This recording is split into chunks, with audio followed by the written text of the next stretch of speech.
My father came from Japan in 1905. He was 15 when he immigrated from Japan. He worked until he was able to actually build a store. Let me tell you a story in the form of a dream. I don't know why I have to tell it, but I know what it means. Close your eyes, just picture the scene as I paint it for you. It was World War II when this man named Kenji woke up. Ken was not a soldier. He was just a man with a family who owned a store in LA. That day, he crawled out of bed like he always did, bacon and eggs with wife and kids. He lived on the second floor of a little store he ran. He moved to LA from Japan, they called him immigrant. In Japanese, he'd say he was called Issei. That meant first generation in the United States, when everybody was afraid of the Germans, afraid of the Japs, but most of all afraid of a homeland attack. And that morning, when Ken went out on the doormat, his world went black, cause right there, front page news, 3 weeks before 1942, Pearl Harbor's been bombed and the Japs are coming. Pictures of soldiers dying and running. Ken knew what it would lead to, just like he guessed. The president said the evil Japanese in our home country would be locked away. They gave Ken a couple of days to get his whole life packed in 2 bags. Just 2 bags, couldn't even pack his clothes. Some folks didn't even have a suitcase to pack anything in, so 2 trash bags is all they gave them. And when the kids asked Mom, where are we going, nobody even knew what to say to them. Ken didn't want to lie, he said the US is looking for spies, so we have to live in a place called Manzanar, where a lot of Japanese people are. Stop it, don't look at the...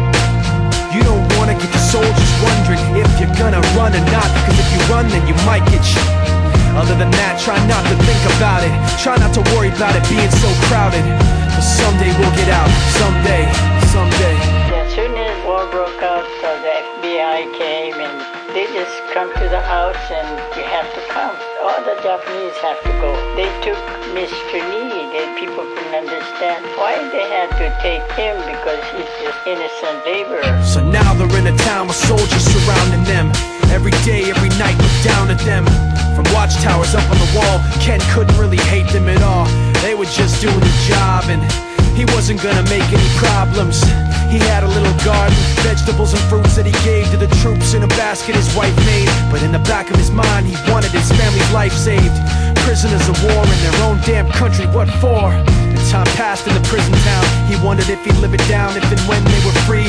The only way out was joining the army, and supposedly some men went out for the army, signed on, and ended up flying to Japan with a bomb. That 15-kiloton blast put an end to the war pretty fast. 2 cities were blown to bits. The end of the war came quick, and Ken got out big hopes of a normal life with his kids and his wife. But then they got back to their home, and what they saw made him feel so alone. These people had trashed every room, smashed in the windows and bashed in the doors, written on the walls and the floor, Japs not welcome anymore.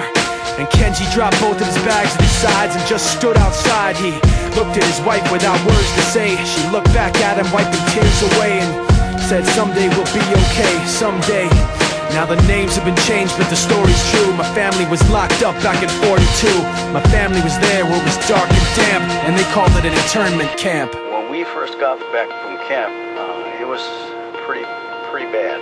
I remember my husband said, oh, we're gonna stay till last. Then my husband died before they closed the camp.